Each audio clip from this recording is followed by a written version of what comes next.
तो क्या बदलेगा मंत्रिमंडल? ये सवाल लगातार छत्तीसगढ़ की राजनीति में कई महीनों से गूंज रहा है और रायपुर में आज बीजेपी विधायक दल की अहम बैठक शुरू हो चुकी है। कुशाभाऊ ठाकरे परिसर में हो रही इस बैठक में प्रदेश प्रभारी नितिन नबीन, संगठन मंत्री शिव प्रकाश, मुख्यमंत्री विष्णुदेव साय और प्रदेश अध्यक्ष किरण सिंह देव शामिल हैं। संकल्प से सिद्धि अभियान की रणनीति पर इसमें मंथन होगा। विधायकों की परफॉर्मेंस और क्षेत्रीय रिपोर्ट पर भी चर्चा संभव है, लेकिन सवाल वही है कि क्या इस बैठक के बाद मंत्रिमंडल बदल जाएगा, क्या मंत्रिमंडल का विस्तार होगा? क्योंकि अभी भी मंत्रिमंडल में ऐसे पद खाली है जिनमें नामों की फेहरिस्त तो काफी लंबी है, लेकिन मुहर अब तक नहीं लग पाई है। बैठकें पहले भी हुई है पार्टी में, इसके बाद भी कयास थे कि कोई नाम सामने आ सकता है, मंत्री पद को लेकर के विस्तार हो सकता है मंत्रिमंडल का, लेकिन केवल वो अटकलों का दौर था। लेकिन अभी जो बैठक हो रही है बीजेपी की, बताया जा रहा है कि ये काफी अहम बैठक साबित हो सकती है मंत्रिमंडल के विस्तार के लिए, मंत्रिमंडल में फेरबदल के लिए। सत्ता और संगठन में जो बदलाव की सुगबुगाहट है वो काफी ज्यादा तेज हो चुकी है। और सुशांत शुक्ला ने क्या कुछ कहा इस पूरे विषय पर आपको सुनाते हैं। और सत्ता पक्षीय विधायक छत्तीसगढ़ में सुशासन की जो साए साए बयार बह रही है, उसको एक धागे में पिरोकर छत्तीसगढ़ महतारी को समर्पित करने के लिए लगातार काम कर रहे हैं। आज विधायक दल की बैठक है, पूर्णतः संगठनात्मक बैठक है और इस संगठनात्मक बैठक में हमारे शीर्ष नेतृत्व के साथ साथ संगठन के शिल्पियों का मार्गदर्शन प्राप्त होगा। तो बीजेपी से विधायक है सुशांत शुक्ला, जो कि क्षेत्र का प्रतिनिधित्व करते हैं। उन्होंने कहा कि संगठन की बैठक है और इसमें जो शीर्ष नेतृत्व पहुंचा है उनके माध्यम से हमें मार्गदर्शन मिलेगा और उस पर फिर हम अमल करते हुए आगे जनहित के कार्यों के साथ अपनी गति को बढ़ाएंगे। और प्रदेश के उप मुख्यमंत्री अरुण साव ने भी इस पूरे विषय पर, इस बैठक को लेकर अपनी बात रखी है। पार्टी समय समय पर अपने निर्वाचित जनप्रतिनिधियों की बैठक करती है और बैठक में अलग अलग विषयों पर चर्चा होती है।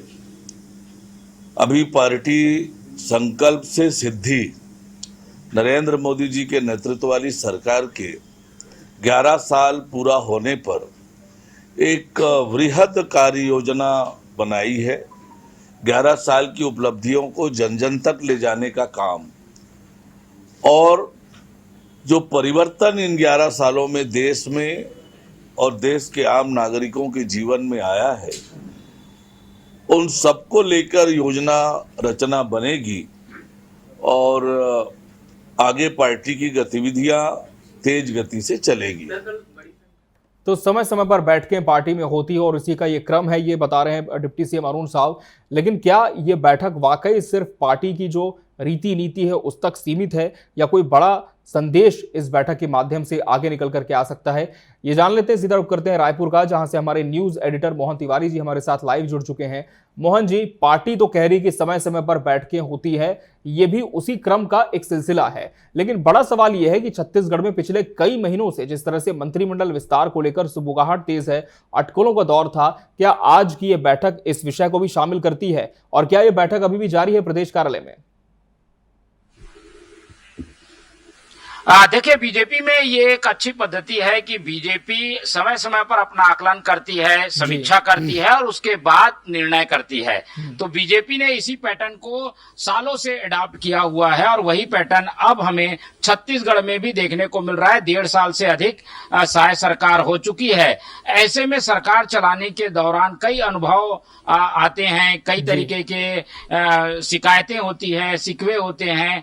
उन सब बातों को एक तरीके से संगठन के माध्यम से हल करने की कोशिश जो है वो बीजेपी करती है और इसीलिए सत्ता और संगठन के तालमेल को ध्यान में रखकर इस तरीके को करने का बीजेपी ने कई प्रदेशों में किया हुआ है और वो क्रम यहाँ पर भी हमें देखने को मिल रहा है। ये बैठक अहम इसलिए भी है कि संगठन के कार्य जो हैं उसमें सत्ता की भागीदारी ज्यादा से ज्यादा हो, यानी जो लोग सत्ता में हैं वो संगठन के काम में भी बढ़ चढ़कर हिस्सा लें। इसके अलावा क्योंकि विधायक और जनप्रतिनिधियों का फीडबैक भी काफी मायने रखता है, तो उनका एक ओवरऑल फीडबैक संगठन के माध्यम से सरकार तक पहुंचे, जिसको ध्यान में रखते हुए सरकार कुछ अपने आप में बदलाव करे।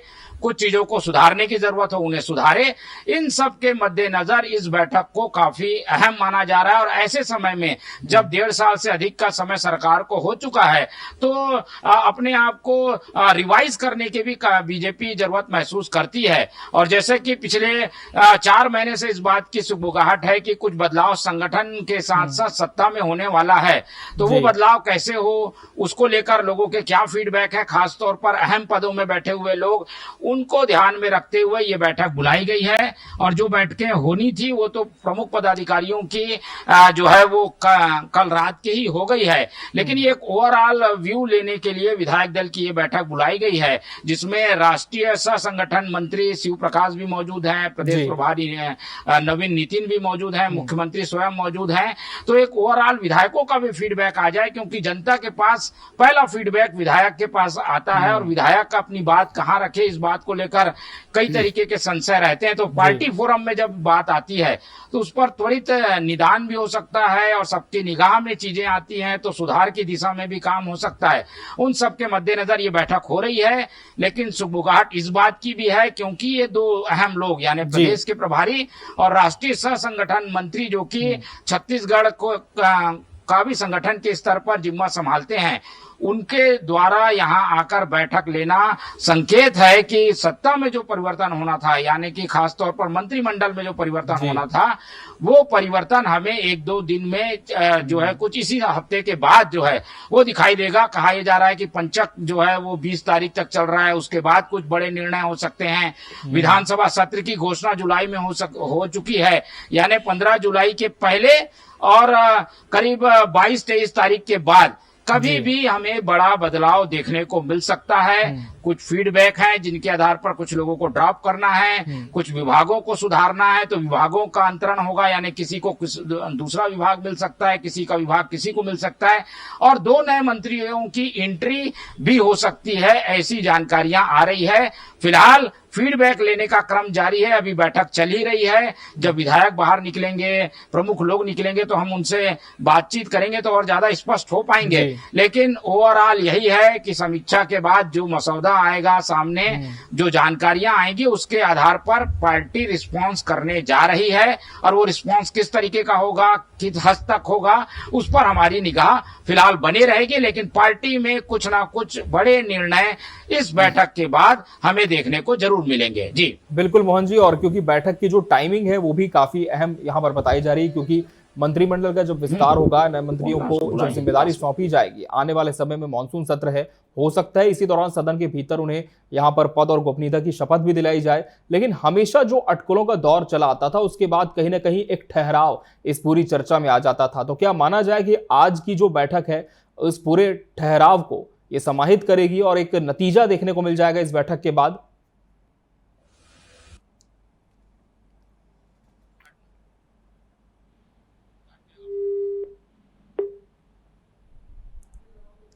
जी चलिए, फिर से इनसे संपर्क करने की कोशिश करेंगे। तो क्या बदलेगा मंत्रिमंडल, ये बड़ा सवाल है। जिस तरह से न्यूज एडिटर मोहन तिवारी जी हमें बता रहे थे कि ये बैठक हो रही है, इसके कई मायने हैं। न सिर्फ एक एनालिसिस पार्टी इसमें करेगी, क्योंकि समय समय पर मंथन पार्टी करती है कि किस तरह से हमारी गतिविधियां हैं, आगे क्या उसमें और तब्दीलियां करनी है, किस तरह का रुख पार्टी का आने वाले समय में होगा, बल्कि बड़े निर्णय भी सामने आते हैं। लेकिन मंत्रिपरिषद को लेकर एक बहुत बड़ा निर्णय इस बैठक के बाद सामने आ सकता है, क्योंकि बड़े संकेत इसलिए हैं, शिव प्रकाश भी इसमें मौजूद हैं, प्रदेश प्रभारी नितिन नवीन की मौजूदगी है। ऐसे में सिर्फ एक आम जो चर्चा है उस तक ये बैठक सीमित नहीं होती, बल्कि कहीं ना कहीं एक बड़ा संकेत भी इस बैठक के बाद निकलकर सामने आ सकता है, ऐसा प्रबल अनुमान इस बार जताया जा रहा है। हालांकि बैठकें लगातार पार्टी में होती हैं, पहले भी होती रही हैं, और अभी भी बैठक का क्रम जो है वो प्रदेश कार्यालय कुशाभाऊ ठाकरे परिसर में जारी है, जिसमें तमाम जो परिषद के सदस्य हैं वो मौजूद हैं। मुख्यमंत्री विष्णुदेव साय, दोनों डिप्टी सीएम विजय शर्मा, मुख्यमंत्री अरुण साव, तमाम जो विधायक हैं उनकी मौजूदगी इस बैठक में है, और प्रदेश प्रभारी इस बैठक में मौजूद हैं। यानी कि एक बड़ी बैठक है, कोई छोटी बैठक बीजेपी की नहीं है, कि जो आमतौर पर रीति नीति को लेकर के पार्टी करती है समय समय पर एक फीडबैक के तौर पर अपना एनालिसिस करने के लिए, बल्कि ये बैठक एक बड़े संकेत के साथ भी यहाँ पर आती है। लेकिन बैठक के बाद किस तरह के निर्णय पार्टी के माध्यम से दिए जाते हैं, क्या कुछ और निकलकर सामने आता है, ये सब हम आपको बताते रहेंगे टीवी 24 पर। आप बने रहिए हमारे साथ। फिलहाल इस खास पेशकश में इतना ही। मुझे और पूरी टीम को दीजिए इजाजत। नमस्कार।